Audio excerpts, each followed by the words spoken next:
Can you juggle? Oh, I'll bet you can.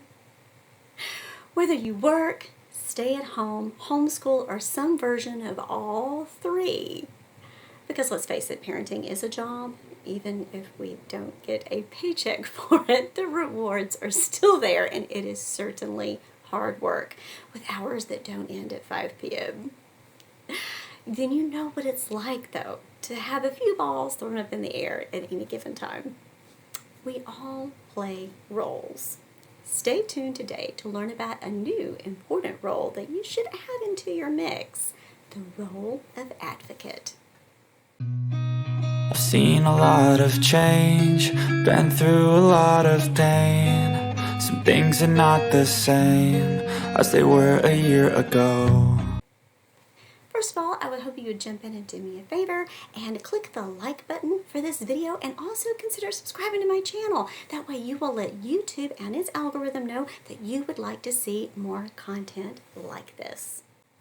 In this vlog series, I hope to teach you all about the importance of being an advocate for your child with learning differences, and also teach you ways that you can be an advocate for your child with learning differences, including not just in the world outside your home, sometimes for the world inside your home or with your immediate and extended family or friends.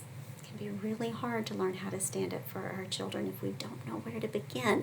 So today, and in this vlog series over the next couple of weeks, I'm going to show you the importance of being an advocate and how you can be an advocate, not just for your child, but for other kids with learning differences in general.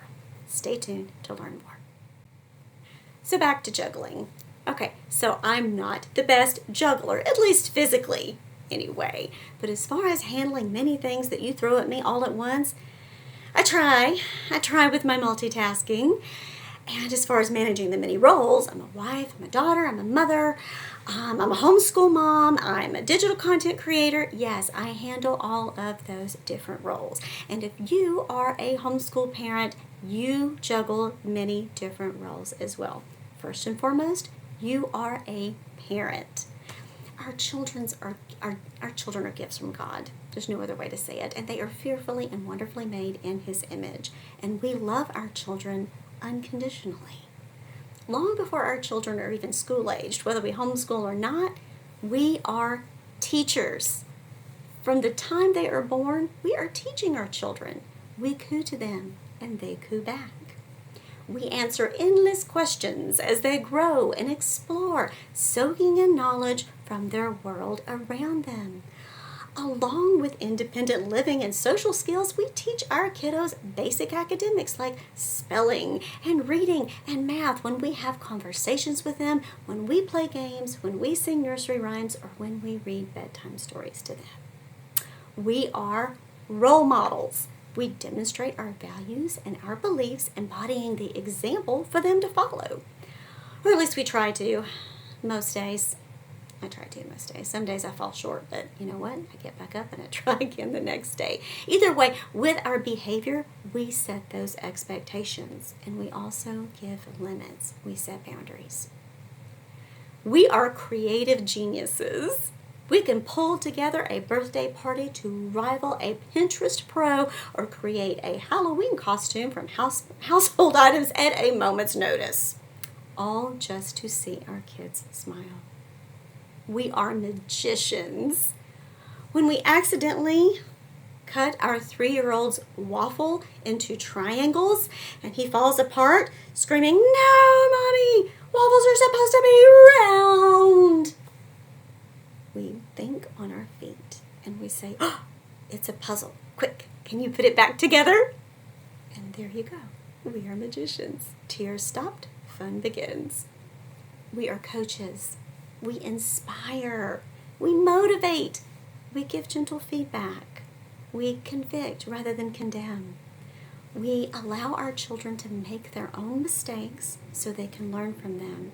And then we are their soft place to fall. We are our child's first friends. We manifest compassion and empathy. We soothe the sting of a scraped knee or heal hurt feelings with kind words, a bevy of kisses, and the reassuring comfort of a warm hug. We give and receive grace. Most of these roles come without thought, brought about by the natural ebbs and flows of everyday life. We switch our hats unconsciously, basically, numerous times throughout a single day. At least I know I do. Yet it wasn't until we sought treatment for our son's motor delay. Our son has developmental coordination disorder, sensory integration dysfunction, and now, recently, a diagnosis of dysgraphia.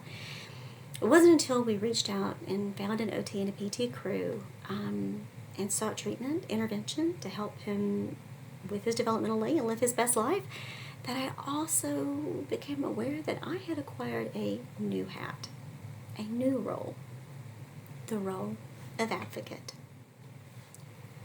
Barbra Streisand sang, feelings, in your feelings, all of them, the good, the bad, the ugly, and the beautiful. Love them or hate them, we all deal with them. I liken the early stages of receiving a diagnosis as similar to the stages of grief. Before our children are born, we have this idea in our minds of how we think our lives are going to play out. When reality does not match the preconceived notion that we had in our heads, whatever that may be, we must reconcile those differences. How we adjust and how long it takes us to adjust varies from person to person. But adjust, we must. This is our new normal. Like with any other loss, we grieve for what is gone, and in our effort to cope, we first deny the diagnosis itself, our feelings, or even our circumstances. Next, we may feel anger over having our child have to suffer or struggle or face these challenges. We don't want that. Most parents would want to protect their child from anything that involves them feeling hurt or slighted in some way. We bargain with ourselves, though, through the, if only I had done this. I know for myself, my child was born preemie, and I thought, if only I had not scrubbed my bathroom floor with my hands and knees the night before I went into labor, I wouldn't have had a preemie. Be serious. They don't even know what caused me to go into labor early, and I'm quite certain that scrubbing a bathroom floor didn't do it. We also add in what-if statements, kind of in sort of a magical thinking attempt to wish the diagnosis away. We may stumble down to the bottom of the well if we let it go too far, sliding down that slippery slope of depression and filling our minds with all sorts of irrational fears about the future.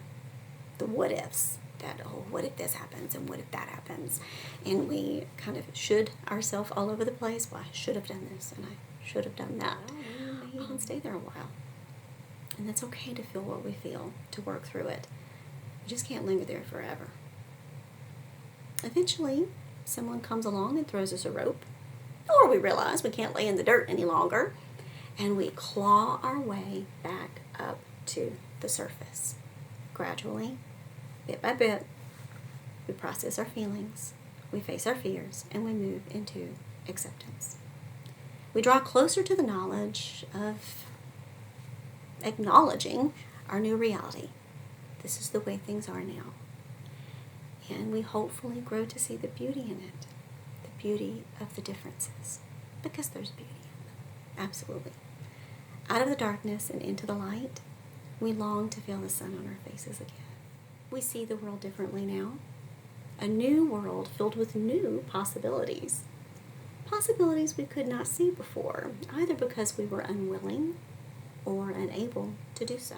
As a mom who's now on the other side of that experience of having a child go through the assessment process and be diagnosed with a learning disability and with a neurodevelopmental condition, for me, I think it was the reason I couldn't see the world of this new world of possibilities. For me, I think my mental block for it was I simply wasn't looking for a new world of possibilities.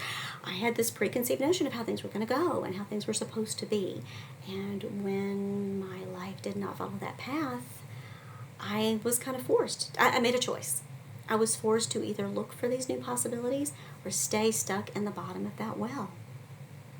And I wasn't going to be a good mother, a good wife, a good friend, to my family, to myself, if I stayed in the bottom of that well. I made a choice to look and view the world differently, and man, am I so glad that I did. In order to do that, I had to dismantle all of my previous schemas and preconceived notions that I had about development, about education, and about learning in general, to make way for a bigger world filled with neurodiversity, neuroplasticity, and frankly, endless potential possibilities just ripe for the picking. But I had to choose that mindset. Once you get there, you see the world through different eyes. And once seen, it cannot be unseen. We understand our child will learn things in a different way, perhaps at a different pace, and they're going to have different goals too. Different, not less. With grief, there really is no way around it, only through. Give yourself grace, permission to feel whatever you feel, good, bad, ugly, beautiful. Invite it all in. Make it a cup of tea, sit down with it for just a little while. Like your favorite aunt or that one chatty friend that comes over and doesn't pick up on the social cues of when it's time to leave. They can't stay forever. Make it a cup of tea, hang out with it for just a bit. Nothing good or bad, feeling-wise, lasts forever. You will get through this.